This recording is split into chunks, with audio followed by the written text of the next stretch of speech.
history of the human race. Nice to see you, Michael. Good to be here, Gary. This, I believe, calls into question Darwinian's theory of evolution.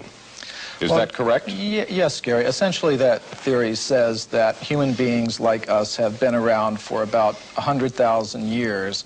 And before that, you would have had only ape-man-like creatures. Before that, apes and monkeys.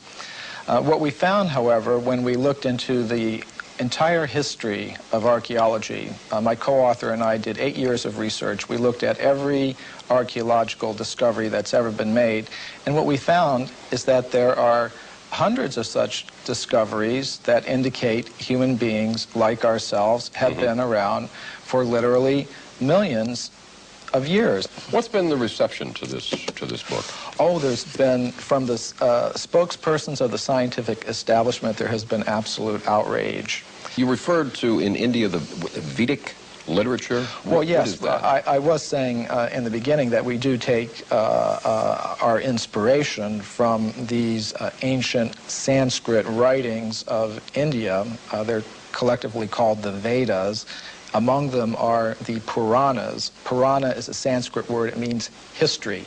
Now, these histories tell of human civilizations on this planet going back millions of years. How do we know those are accurate? Well, that was our question, too.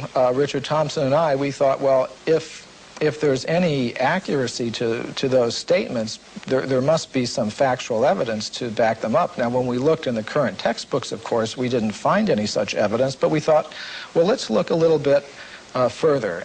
Practically speaking, archaeologists and anthropologists have buried almost as much evidence as they've dug up.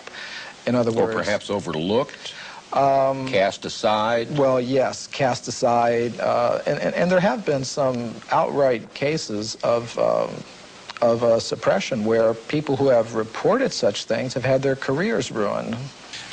You have talked in terms of the fact that scientists don't cheat. That's a myth.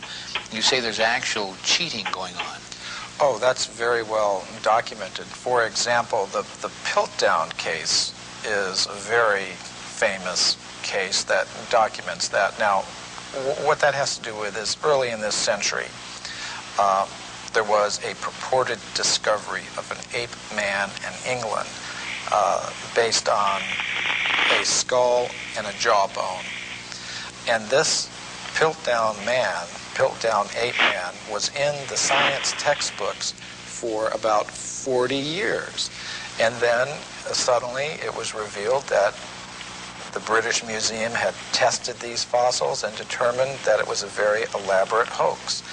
And many people have speculated about the identity of the person who was the hoaxer, and practically all of them center on different scientists in England, such as Sir Grafton Elliott Smith or Sir Arthur Smith Woodward, all very well-established scientists in England, because only somebody who knew the scientific method very well could have prepared these fossils in such a way that they would have fooled the scientific community all around the world for 40 or 50 years. So some scientist who wanted to perhaps give some evidence in favor of evolution, because there's not very much of it, invented this ape man, and in a very sophisticated way cheated, literally. And this is admitted by the scientists themselves. And there are more examples I could give, and we document many of them in our book, The Hidden History of the Human Race. Myth number 3, Michael, that you have written, evidence that goes against human evolution is reported only by crackpots. Now this is one of the standard techniques that the scientific community tries to use against anybody that reports something that goes against their ideas. They try to label them in a derogatory way without actually discussing the facts. This human person who looked like us, existed millions of years ago, did not evolve from an ape, as we are led to believe in the Darwin theory. Why has this evidence been suppressed, and what kind of evidence have you found to support this? Well, I'll give you a very good example. Now, one example from historical times is during the California gold rush days, miners were digging tunnels thousands of feet into the sides of mountains. Now, the rock in these mountains is over 10 million years old. So when they were digging these tunnels, they were finding human skeletons, they were finding mortars and pestles, hundreds of them at dozens of locations. Now, all these were gathered together, reported to the scientific world by J.D. Whitney, who was the state geologist of California. And he published a massive book about them by Harvard University. Harvard University was the publisher. Now, what happened to these artifacts? Why aren't they on display in museums? Why aren't our children taught about them in schools? There was a very powerful anthropologist at the Smithsonian Institution named William H. Holmes. And he said to Whitney, you, Dr. Whitney, if you had understood the theory of human evolution as we understand it today, you would have hesitated to announce your conclusion, namely that human beings existed millions of years ago, despite the imposing array of facts with which you were confronted. In other words, simply because the facts didn't fit the theory, the facts had to go, and so did Professor Whitney. What possible advantage would there be in that? Well, power, prestige, money, there's a lot riding on it. If even one of the hundreds of cases that we document in the hidden history of the human race were found to be true, accepted, that would mean that everything we've been told about human origins and antiquity for the past 150 years is simply not true. And I don't think that the current establishment is ready to admit that. How long ago do you think that this evidence was suppressed? I mean, is this something that's been going on for years and years? Yes, this has been going on for about 150 years. Well, gee, don't we have all these machines now that can look at the footprints or the bones or whatever, and that will just tell us how old it is?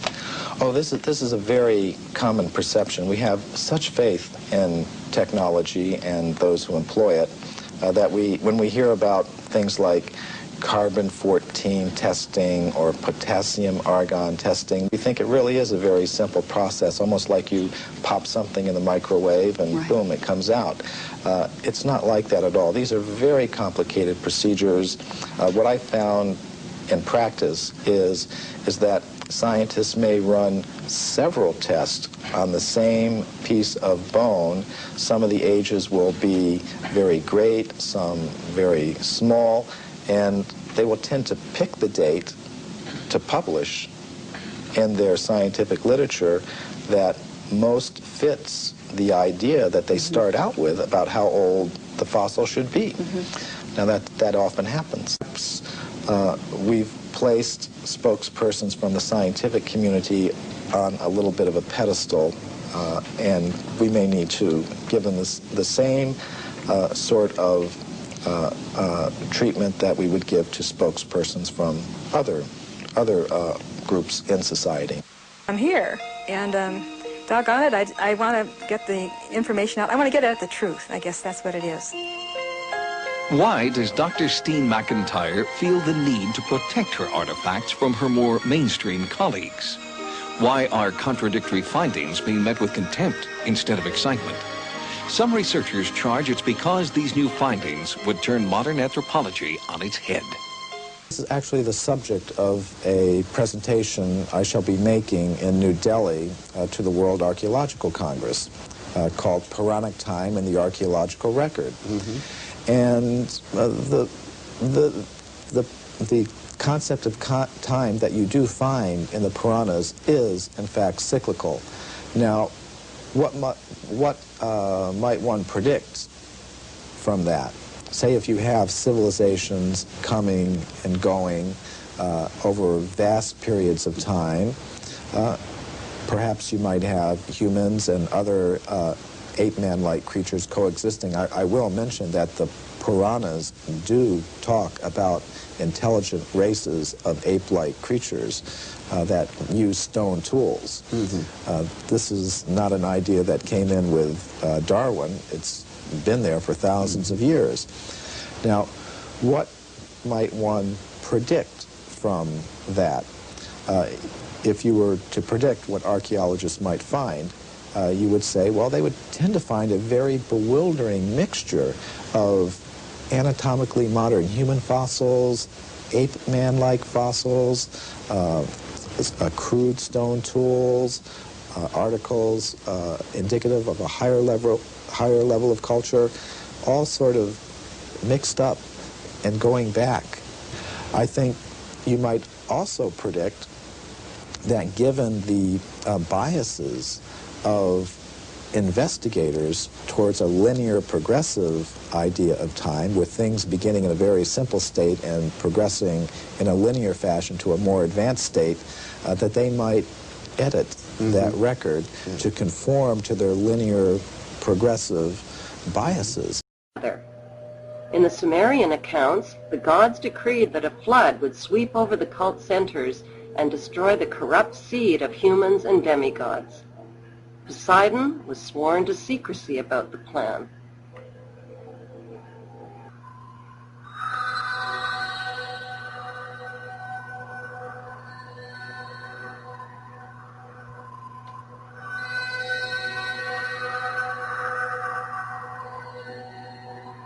When the gods opened the floodgates of the Straits of Gibraltar and allowed the Atlantic waters to come thundering through into the Mediterranean, Atlantis was a doomed paradise. 72,000 references to the flood are found in ancient writings from all over the world. Tablet 3 of the Atrahasis epic describes what happened next. In violation of his oath of secrecy, Poseidon warned Noah of the coming flood that would destroy humanity. He instructed him to dismantle his house, build a roof on it, and seal the upper and lower deck shut with bitumen. Why did Poseidon break his oath of secrecy and warn Noah? According to Genesis, Noah was 600 years old at the time of the flood, indicating that Noah was a demigod and therefore the offspring of Poseidon. After 7 days, the flood waters subsided, and Atlantis was forever lost beneath the sea. When Zeus learned that Noah had survived the flood, he decided to make a pact with him. In return for Noah's oath to worship and obey him above all other gods, he promised to spare his life. Noah agreed, but secretly his loyalty and the loyalty of his descendants from Abraham through to Queen Elizabeth II have always been to the serpent god Poseidon. There is no possession more prized to the royal families of Europe than their genealogy charts. They treasure them above all else. The charts are their pedigree papers, which trace their royal bloodlines back to their divine roots. Over the millennia, the royal families have preserved the purity and divine powers of their bloodline by interbreeding exclusively within royal power circles.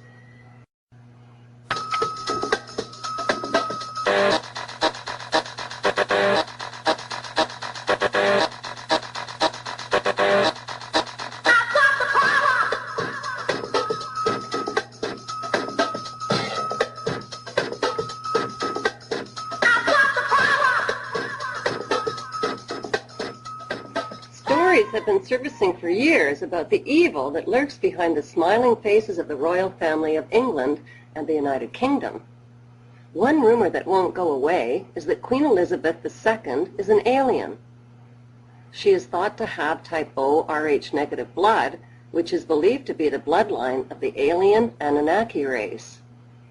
The March 18, 1985 issue of Time magazine confirmed that Prince Charles' blood type is, in fact, O-Rh negative. Have you ever wondered why hemophilia is called a royal disease? The disease is caused by mixing the iron-based hemoglobin of humans with the copper-based blood of royals. Since the two don't mix, laws were introduced to ban marriages between royals and commoners. Everyone knows that copper turns bluish-green when it oxidizes, which is why the copper-based blood of royalty is rumored to be blue in color. One doesn't have to look far to find symbols of the divine worship and ancestry of the royal blue bloods. The British royal family's gold carriage features the giant-sized ancestral serpent god Poseidon riding on the back of it, adorned in gold and carrying a trident. It's no coincidence that the trident carried by the serpent god Poseidon is also carried by Satan. A red serpent is clearly displayed on Prince Charles' coat of arms. Opposite the serpent is Charles' badge as their heir apparent to the British throne. It consists of 3 ostrich feathers surrounded by a crown with the motto, Ich dien. The meaning of Ich dien is, I serve, in German. The motto and ostrich feathers are associated with the Black Prince, who was the son of Edward III. Reading the motto and symbols on Charles' coat of arms from right to left, the following message is conveyed. Ich, I, the Black Prince, serve the Red Dragon. From the Sumerians, Hebrews, Greeks, and other cultures, we learn that the gods created humans in their own image. The Hebrew God of the Bible is called Elohim, which means more than one God. He says, "Let us make man in our image after our likeness." What exactly is the image of the gods?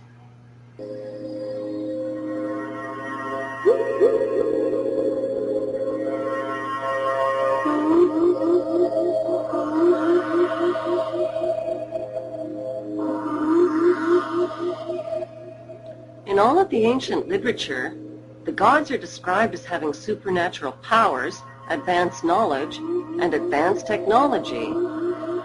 But what do we really know about their character? They are described with a dual nature, and their dark side is chilling. They are competitive, terrorizing, vengeful, punishing, power-hungry, egotistical, jealous, murderous, selfish, conniving, and bloodthirsty. And they are willing to sacrifice parents, children, siblings, and anything that moves for the throne of power. The Hebrew God of the Bible admits to being a jealous God and warns humans that if they are foolish enough to put any other god before him, he will destroy them. He has a pathological need to be worshipped by humans through animal and even human sacrifice. In Numbers 25, he kills 24,000 of his people with a plague. He views humans, who he created in his own image, as evil, flawed, and sinful, and demands that they remain ignorant. His first commandment is, "Thou shalt not know." Finally, he seeks to destroy his sinful human creations in a flood, but shows his ineptitude when they manage to survive. There is no reason whatsoever to doubt the truth of the ancient Sumerian records, which describe human-like gods living and walking side by side with humans. Nor is there any reason to doubt similar evidence from the Hebrews, ancient Mayans, Phoenicians, Chaldeans, Aztecs, Aryans, Assyrians, Greeks, and the inhabitants of ancient India and Tibet. At our present stage in human history, we have overpopulated the planet and fulfilled the original purpose we were created for, to rebuild the lost civilization and technology of the gods who claimed this planet as their own 250,000 years ago. If we are to escape the same fate that befell the Neanderthals and our other experimental predecessors, our best hope for survival is to crack our genetic code and activate the power of our divine DNA. Dr. Hammer, a molecular geneticist, claims he has identified the God gene in human DNA. It's called VMAT2, and its job is to release the feel-good chemicals in our body called dopamine and serotonin, which give us the experience of bliss. VMAT2 is the DNA gene of our pineal gland. What's the pineal gland?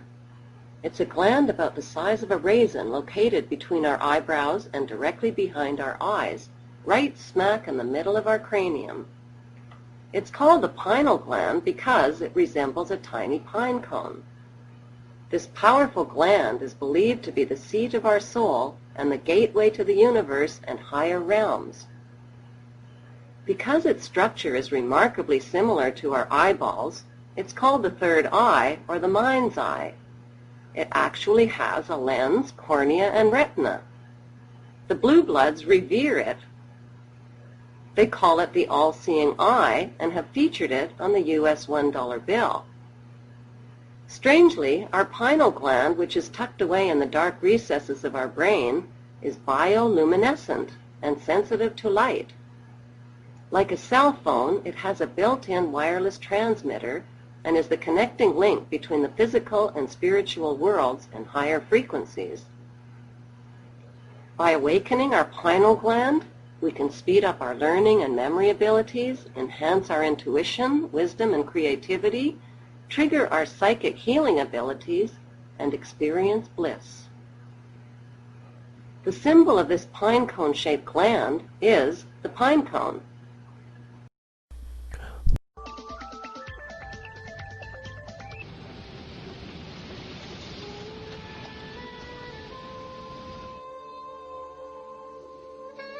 ¿Es posible que culturas ya extinguidas hayan tenido contacto con tecnologías altamente sofisticadas?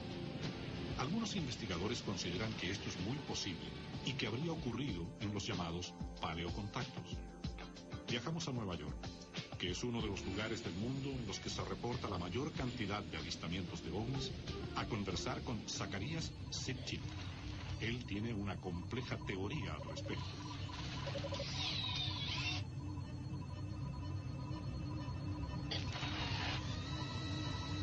Aquí en el norte de Manhattan, en la ciudad de Nueva York, vive el autor de las Crónicas Terrestres.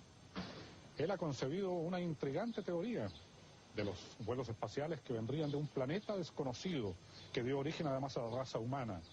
Para ello se basa, y esto es lo más interesante, en documentos históricos con 6.000 años de antigüedad. Zacarías Sitchin ha viajado por todo el mundo recopilando evidencias sobre paleocontactos y ha escrito una serie de 8 libros sobre el tema, entre ellos Los Reinos Perdidos y el Génesis Revisitado. Nosotros descubrimos todos los planetas en los últimos 150 años. Antes de eso, nosotros no sabíamos de Urano, Neptuno y Plutón. Y esto ya muestra todos los planetas. En 1633, durante el Renacimiento, Galileo, uno de los científicos más grandes de todos los tiempos, fue censurado por la Inquisición por plantear que no era el Sol el que giraba en torno a la Tierra, sino que eran los planetas los que orbitaban en torno a él. Solo en los últimos 150 años se ha completado el conocimiento sobre el Sistema Solar y sus 9 planetas. ¿Cómo explicarse entonces que la civilización sumeria haya tenido ese conocimiento tan acabado del espacio? Y más que eso, entre Marte y Júpiter, ellos muestran un planeta más. Y este es el planeta del cual vinieron los dioses. Esta sería la ruta de un planeta, cuya órbita cruza la del resto de los planetas del Sistema Solar una vez cada varios miles de años. Al menos así lo piensa una de las teorías de Zacarías Sitchin, quien dice que este planeta, centro de las religiones antiguas que él estudió, habría pasado entre Marte y Júpiter y pudo ser el lugar desde el cual llegaron, hace miles de años, visitantes de una civilización más avanzada que la nuestra.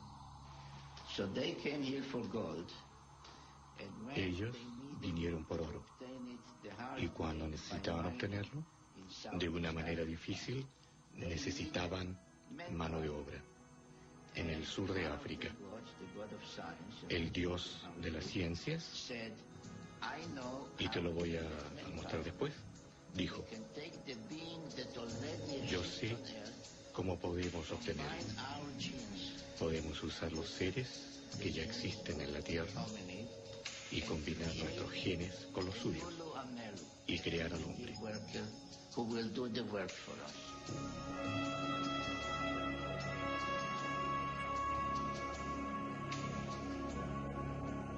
Eso somos nosotros. Y eso somos nosotros. Fuimos creados en las minas de oro. Todo cambió después del diluvio, después de la gran inundación. Cambió la relación entera.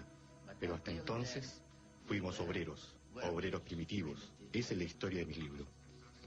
Para sustentar estas asombrosas teorías, Sitchin se basa en mitos antiguos que él no considera leyendas, sino crónicas de hechos que realmente pudieron ocurrir en el pasado, y también en otras evidencias observadas en sus viajes, como estas esculturas toltecas de rasgos negroides que están en Centroamérica desde hace 5.000 años. Para él, ellas arrojan luces sobre una rebelión encabezada por uno de estos dioses extraterrestres en África que se habría ido con su gente a vivir en América. Investigadores como Eric von Däniken creyeron distinguir pistolas colgando de la cintura de estos guerreros latinoamericanos. Sitchin interpreta estas armas como sopletes de plasma necesarios para cortar los pesados bloques de piedra de las grandes pirámides o de otras construcciones de la antigüedad.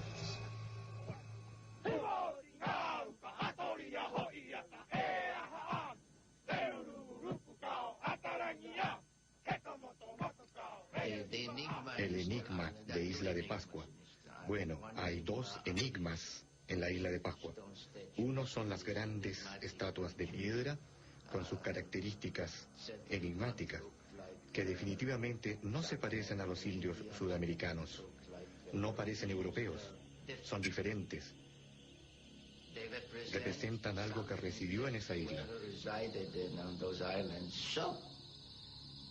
La huella que a mí me interesó fue que descubrieron escritura en Isla de Pascua.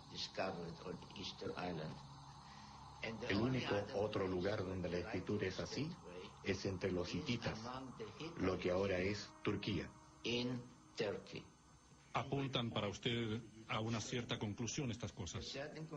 La conclusión cierta es que en Centroamérica, en algún momento después del diluvio, estas personas no podían obtener oro en el sudeste de África, porque estaba cubierto de agua.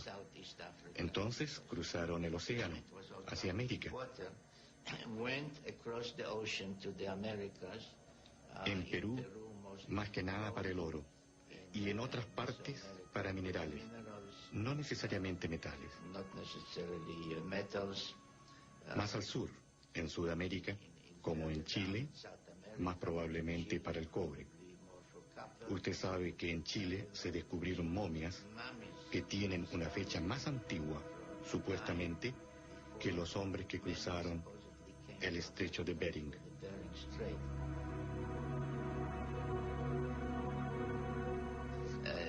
Cuando vinieron acá, sus intenciones no fueron crearnos. Vinieron por sus propias razones, pero terminaron creándonos, compartiendo conocimiento y tecnología con nosotros.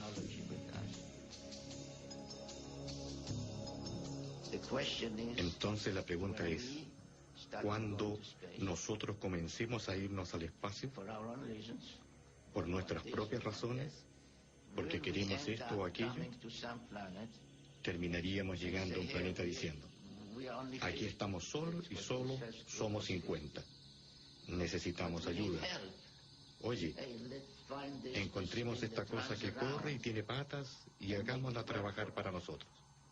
La pregunta es, ¿ese es nuestro futuro o nuestro pasado?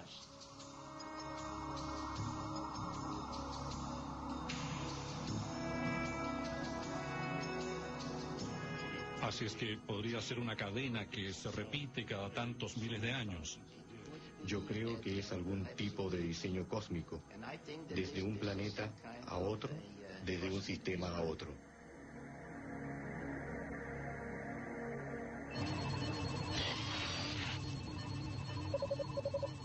Para profundizar en nuestra investigación, viajamos a Los Ángeles, al Laboratorio de Propulsión Jet de la NASA, el JPL. Allí conversamos con Miles Standage, el experto que por años ha tratado de confirmar si existe un nuevo planeta del Sistema Solar llamado Planeta X. ¿Hubo alguna razón especial para que usted se interesara por investigar respecto al Planeta X? Sí, en realidad debido a mi trabajo aquí en JPL, es saber dónde están los planetas y hacia dónde se desplazan para que cuando mandemos una nave espacial, digamos a Marte por ejemplo, tenemos que saber dónde estará Marte y la trayectoria de la nave para que ambos lleguen al mismo lugar en el mismo momento. Mi trabajo es saber dónde está Marte y también los otros planetas. Todo lo que pasa adentro del sistema solar afecta a los planetas y yo tengo que saber cuando hay algo ahí adentro que los afecte.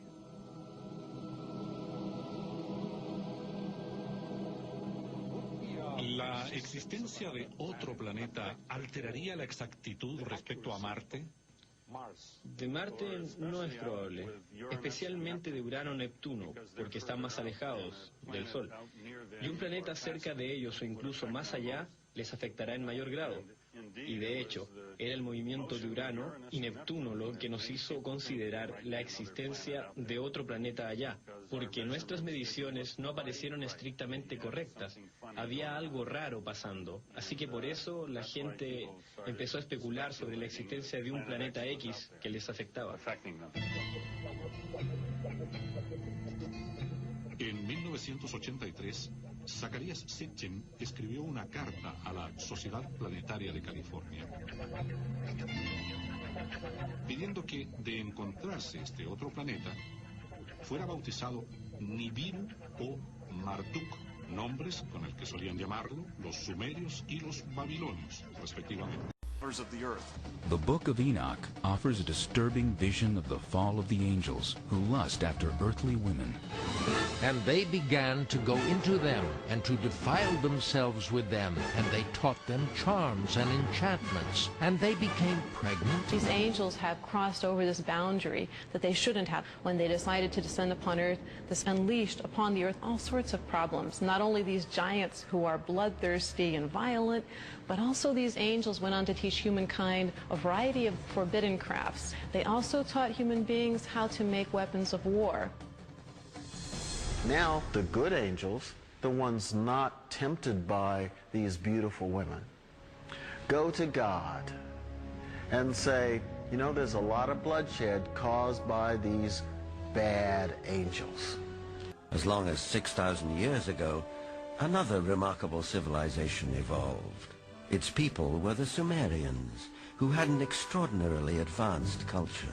Their list of first just almost sounds like a whole list of our whole society. They had the first bicameral Congress, they had the first writing, they had the first school systems, and you know, you just go on and on and on. So you have to ask, well, where did all this come from? And I think that you need to turn to the ancient Sumerians themselves and listen very carefully to what they have to say, because what they have to say, not just in one place, but over and over and over again, is that they were taught civilization by these beings that came from the heavens to the earth. The Sumerians wrote down their history on clay tablets like these, which lay ignored in a Berlin museum for half a century. Few people have been able to decipher this ancient language, but one of them is Zecharia Sitchin. The writings and the pictorial evidence left behind by the Sumerians going back 6,000 years speak and depict people who came from another planet called Nibiru, and many of the depictions show them much bigger, at least by a third, perhaps more than the average human being, so they were giants. This Sumerian cylinder seal from a Berlin museum is astonishing for several reasons. First, it depicts our solar system with the sun at the center and the planets arrayed around it, a fact not known to European science till around 300 years ago. And amazingly, there's another planet, which the Sumerians called Nibiru, and believed that it was from where the Anunnaki, or celestial giants, came from. He is about 10 feet tall, a giant, one of those who from heaven to earth came. Looking for signs of extraterrestrial life, astronomers have searched deeper and deeper into the universe. But all along, maybe they should have been looking closer to home. For it's in our own solar system that a mysterious object has recently been detected, near where the Sumerians placed their planet Nibiru, home of the Anunnaki. For the believers, this is convincing evidence that the celestial giants are real.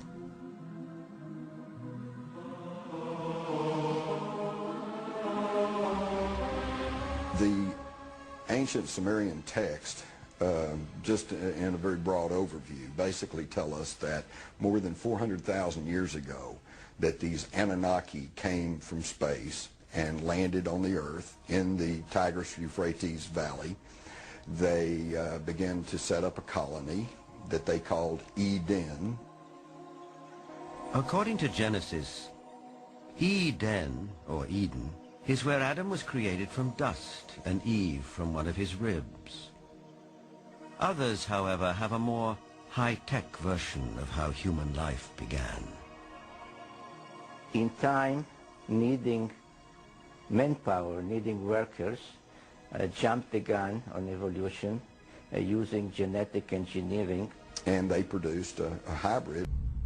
Legend has it that when the Anunnaki came back after several thousand years to see how their genetic handiwork had turned out, they found the Earth females irresistibly attractive.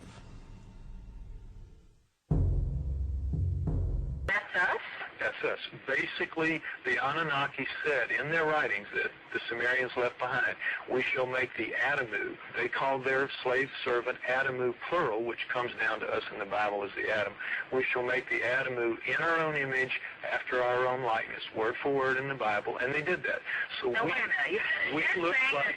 that we, the modern race of people, were genetically engineered by this superhuman race of aliens that came from another planet. And that we look like them. In the cylinder seals that we have, the 5,000 or so cylinder seals that we have out of the Sumerian culture, depicting gods and humans on the same cylinder seal at the same time, they always look the same. How did we lose 2 chromosomes? All primates have 48 chromosomes. We have 46. That is an awful lot of DNA. Where did it? If you read the Sumerian texts, the Anunnaki flourished from around 400,000 years ago, and by the way, they called where they lived in the Tigris-Euphrates Valley, the Eden. That was their word for where they lived. We've heard Adam, and we've heard Eden. Well, it turns out that a lot of the Old Testament is an attempt to rewrite the Sumerian epics of creation because they were considered to be the guys with the word. I have to break here. Accounts of godlike visitors abound. For example, in the books of the Tibetan Kanchur. The Kanchur consists of over 1,000 volumes containing the holy texts of Lamaism. Their secret code is the most complex ever devised. To date, only 1/100th of the Kanchur has been deciphered. The resulting translations are full of references to gods appearing in the sky, of the luminous pearls and transparent spheres in which they lived. In the fragmentary histories from the Bible to the scripts of Babylon, there are tantalizing views of Earth, seen from a distance, seen from space, seen by whom? Was it the vision of ancient astronauts communicated to the primitive population of a still young planet Earth? The search for humanity's first possible contact with alien beings in prehistoric times leads to an unlikely place. To the Bible's earliest chapters, to the book of Genesis. When the sons of God came in unto the daughters of men, and they bore children to them. Genesis 6:4. Exactly who were the sons of God mentioned in the text? The original Hebrew word is Nephilim. One translation of the word Nephilim is the men who came down, or those who came down, meaning those who came down from the sky. They could just be something like great heroes that came down from the sky and produced a hybrid race. We're dealing with an issue that I think has potential for being highly controversial, because after all, if you say that Jehovah is an ET, then that changes the basis of Judaism and Christianity in a very fundamental way. For many ancient Christians, the Book of Enoch was essential, yet it was banned from the Christian Bible. We don't know why this literature was ultimately excluded from the canon. Perhaps it's because of its description of the fall of the rebel angels and their mating with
Archaeology has revealed the artifacts they have left behind. Their history is corroborated by the legends of virtually every culture of the world, including ancient literature, such as the Epic of Gilgamesh, the Book of Enoch, and the Bible. The Inuit Eskimo tribe knew them as the Tuniat. That very same tribe of giants was known to the Norse as the Skraeling. Many people of Western Asia and throughout Europe knew them as the Scythians, who had at one point bested Rome in battle and were said to have been so tall that their feet came close to the ground when sitting on a horse. The ancient Hebrews knew them as Amorites and Canaanites. Sumer is the oldest culture of the world, and the Sumerians give us a tremendous insight into the origin of the giants. The Sumerians recorded that the Anunnaki, a race of celestial beings, the children of Anak and Anu, came to the earth and fathered a race of men, who then became the kings of mortal men. But the Book of Enoch gives us even greater insight to the origin of these giants. Enoch recorded that during the life of Jared, sometime between 3550 and 2550 BC, the sons of God came to the earth from heaven. Since we know Satan is the father of all lies, it is likely that Satan himself influenced them to do the deeds they did.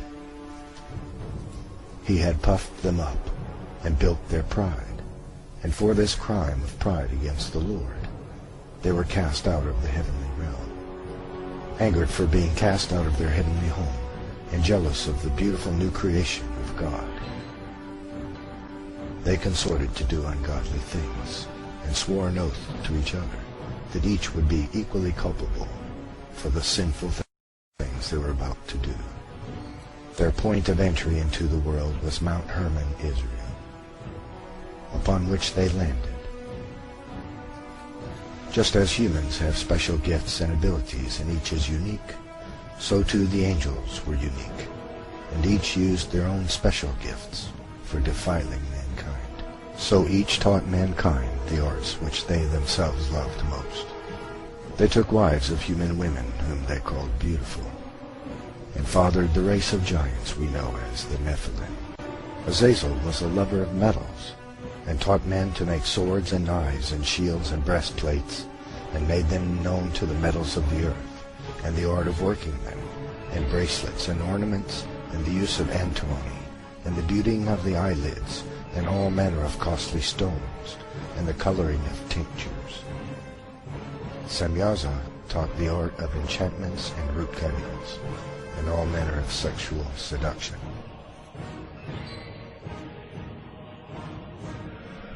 Amaros taught the art of sexual lust.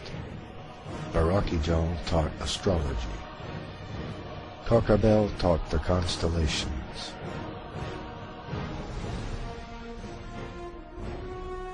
Ezekiel taught the knowledge of the clouds. Arachiel taught the signs of the earth. Shamsiel taught the signs of the sun, and Sariel taught the course of the moon.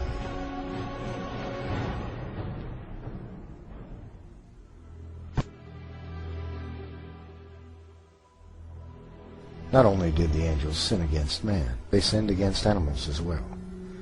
It is believed this means that they genetically engineered new kinds of creatures by mixing the genes of different kinds to create the mythological creatures of old.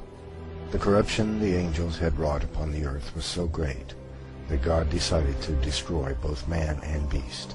So God commanded Noah, a man who was righteous and whose genes had not been affected by the work of the angels, to build an ark with which he would save the animals and mankind. But this was only half the story. The angels came and did their dirty deeds again, and created a second race of giants that filled the earth. This image depicts a Babylonian king, so large that he holds a lion in his arms like a man might hold a house cat. He also has 6 fingers and toes, which was common to some of the tribes of giants born after the flood, and is the result of a duplicate gene, an error, if you will, in the genetic tinkering of the Nephilim. There are a great many artifacts left behind by the Nephilim, including footprints, which have been found in several places around the world. Skeletons of humans exceeding 16 feet in height have been found in Native American burial mounds and other places around the world. King Og of the Bible had a bed which was iron and 16 feet in length. This is a bed for a man that is 12 to 14 feet tall. The Nephilim vary greatly in size. Many Native American legends tell of men which were 25 to 35 feet tall and capable of throwing a bison over their shoulder and walking off with it. Most of these artifacts have been swept up by the National Geographic Society, and most notably by the Smithsonian Institute, in an effort to hide the legitimacy of the Bible from the world. The angels cast out of heaven brought a technological explosion to the world. And likewise, their children, the Nephilim, also brought a technological explosion around the world after the Noachian flood. All within a couple of 100 years, great civilizations arose everywhere around the world. The Egyptians, the Chinese, the Sumerians, the Babylonians, the Mesopotamians, the Native American cultures all arose approximately the same time. This explosion of knowledge was due to the Nephilim, who acquired this great knowledge from their forefathers, the angels cast from heaven. And at that time, the Nephilim created monumental statues and buildings all around the world as well, carving stones weighing up to 3,000 tons with mathematical precision. Stones so heavy and large we are incapable of moving them with modern equipment to this very day.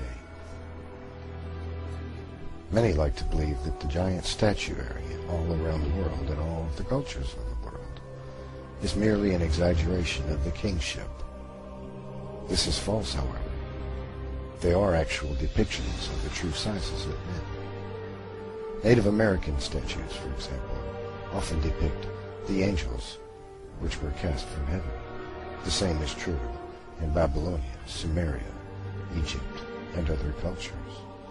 This modern example of a Native American totem pole depicts an angel cast from heaven, fathering a Nephilim child. This chart shows us the great size of ancient giants. At the far left we see a normal man of 6 feet height, and at the far right a man of 36 feet in height. It also shows us how common the various giants were in their height. For example, it was most common for a giant to be approximately 15 to 16 feet tall.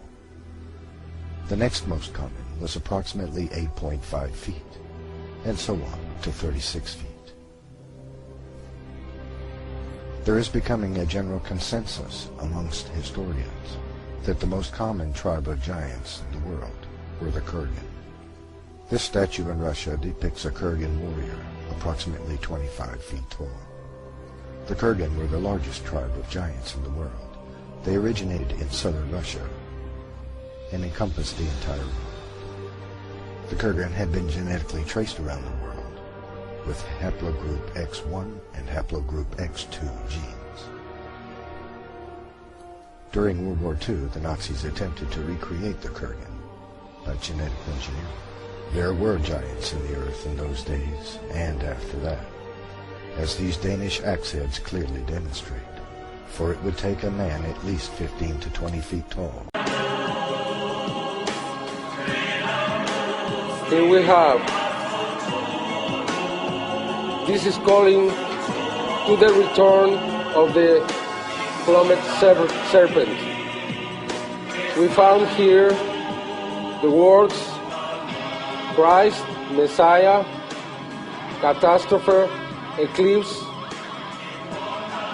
and many others. There are real experts in Mexico working on this. At the center is life and God. This is pure Mayan. It appeared on August 13, the exact date of the beginning of the Mayan calendar in 3,114 years before Christ. This must be related to the end of the Mayan calendar and something that is going to happen in 2012. I don't believe in catastrophe. I don't believe the world is going to be destroyed. But something very important is going to happen. There are so many prophecies, even in the Bible, even the prophecies of Jesus. And then we have this, which is related to the Solkin, the sacred calendar of the Mayan. The Mayan use this calendar to measure the cycles of one person. Our gestation lasts for 260 days. That's the time of this calendar, the sacred calendar, 260 days. They had two calendars, one sacred and one solar. You can see this is an amazing figure with so much information in here. It's like the Aztec calendar in here.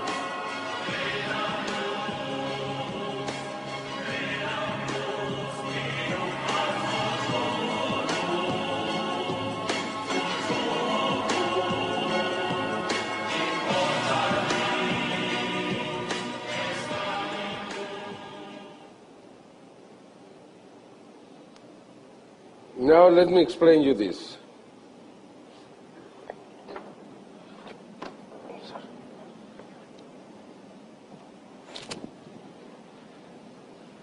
I can use both, but I had to use one. Okay, here is this half circle is the number, the day zero. The day zero is when the Pleiades, the Sun, and the Earth are joined together. And that's the 20th of May. Here in the middle, we have an eclipse, an annular eclipse, a partial eclipse of the Sun. And this is going to happen exactly the 20th of May, 2012. And then we have the number 16 in here. 16 days later, after the eclipse, is going to be the transit of Venus in front of the Sun. Now we have 4 times 13. 4 times 13 is 52. 52 is the new fire. Every 52 years, the sacred calendar and the solar calendar go to the same day, to the same start. That means that this is related to the new fire, the new eras that they celebrate every 52 years. And also we have here the number 20, and there were 13 months of 20 days in the Solkin. All this proves that this is the Solkin calendar. And we have these dates, the 20th of May, and we have also the 6th of June. We have 2 weeks. I don't know what it means, but we have to remember. And again, as I said, this is more or less saying it's going to be the return of Quetzalcoatl, of Kukulkan, of the Messiah. Something important. I don't know if it's related because both of them are so close together. Both of them appear. And this is the eclipse of May the 20th, 2012. It's going to be seen here, United States and Mexico too. Also in half of the world. What fascinates me on this planet is the diverse, many different races we have here. Is it because of environment and locale, or are these all... I've always thought about this. The more we look at the different race groups on planet Earth, you know, we call ourselves the human race, but we're not one race. We're distinctly several different race groups. And that becomes very interesting and often a very sensitive subject, but something that needs to be discussed openly without, you know, racial prejudice and so forth. So it becomes more and more compelling. The evidence becomes overwhelming that we did not really evolve to this point in time. We somehow were manipulated into this point in time. For a specific reason, no doubt. Yeah, exactly.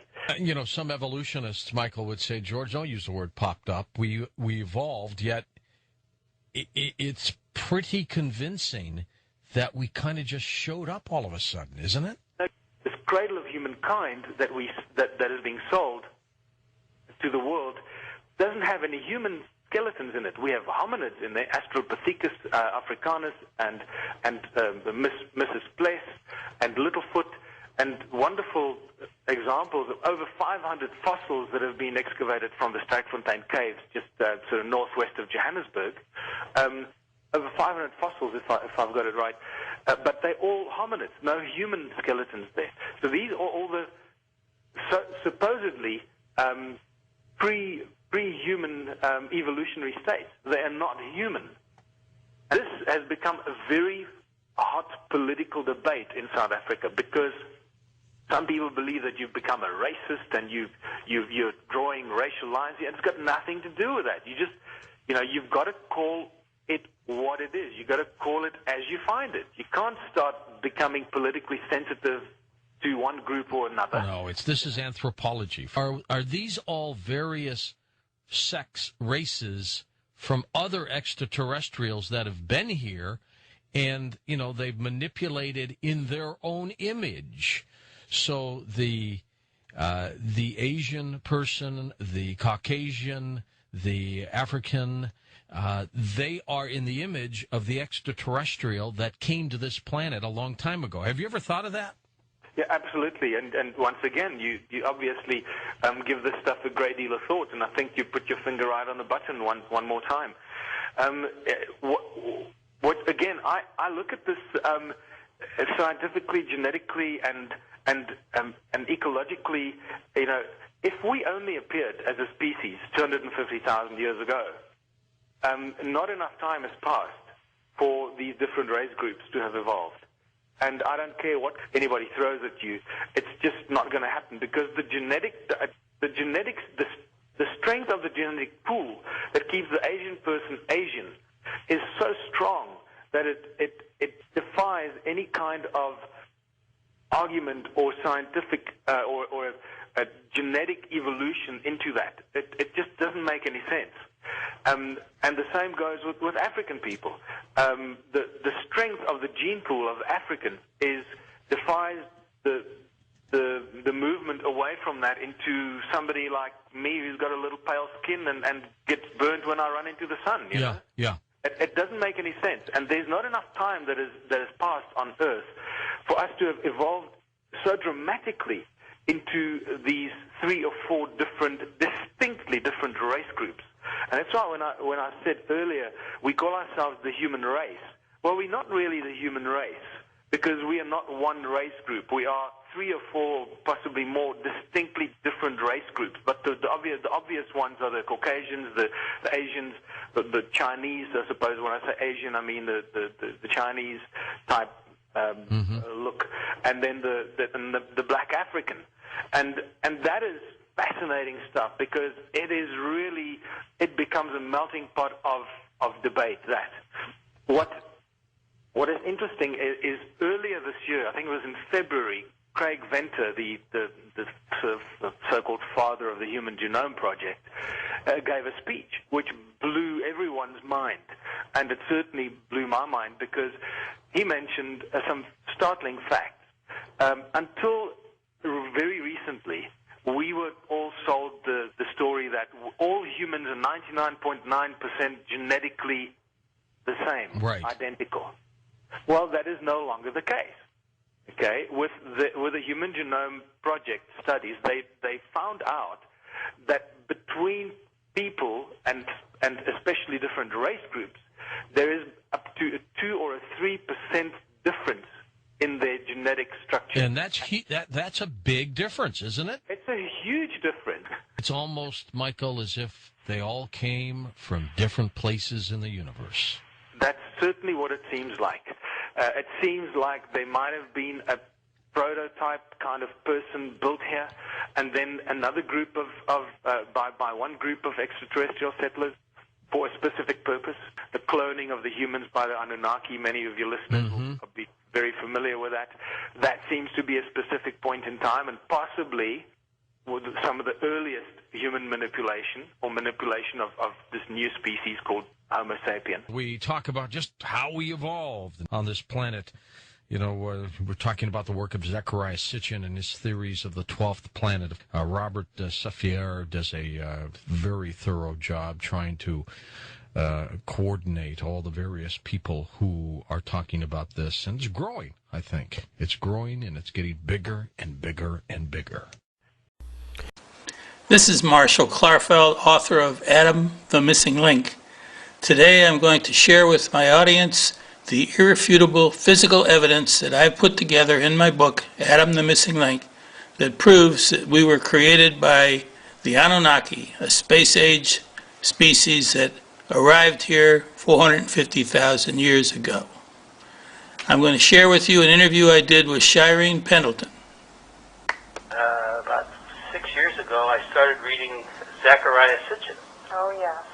And his whole chronicles that tell the story of what he had translated from the cuneiform tablets and pieced together by his scholarship kind of gave me a feel for that makes sense. That's where it came from. This was like thousands of years before the Bible, and here was this information that was available in written form on the cuneiform tablets. Somebody picked up on that and produced the Bible. So once I got onto that, I started to say, well, now how can I prove that Zecharia Sitchin's theory is correct, that we were genetically engineered? So my book is kind of dedicated to him and also to the proofs that I have found in my research, which has been extensive, of the physical things that exist here on planet Earth that prove his story is true. That the theory of genetic engineering actually happened, that our species, Homo sapiens, was created 250,000 years ago by a genetic engineering process. So the book has in it many physical things that we can touch and feel and kick. Like, I mean, you know, an engineer has to do things like that. He has to get his hands on. And when you connect the dots of all of the architectural sites and artifacts that I have collected and show in the book, you get this picture verified that it's true. It's a true story, and I want as many people as possible to understand it and to know about it. And my book is a little different than most books. It's kind of like Life magazine. It's 8.5 by 11, and there's lots of pictures. Yes, I was looking through it, and I noticed and appreciated all of those pictures.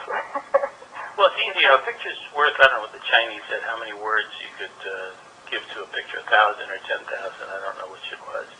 But it's easier to understand something that's kind of complex if you can see the verifiable evidence that is shown in the pictures. Things that we could not have done. These are all evidence of an extraterrestrial advanced species that created these things, and we still today are amazed by them and trying to figure out how they were done. No,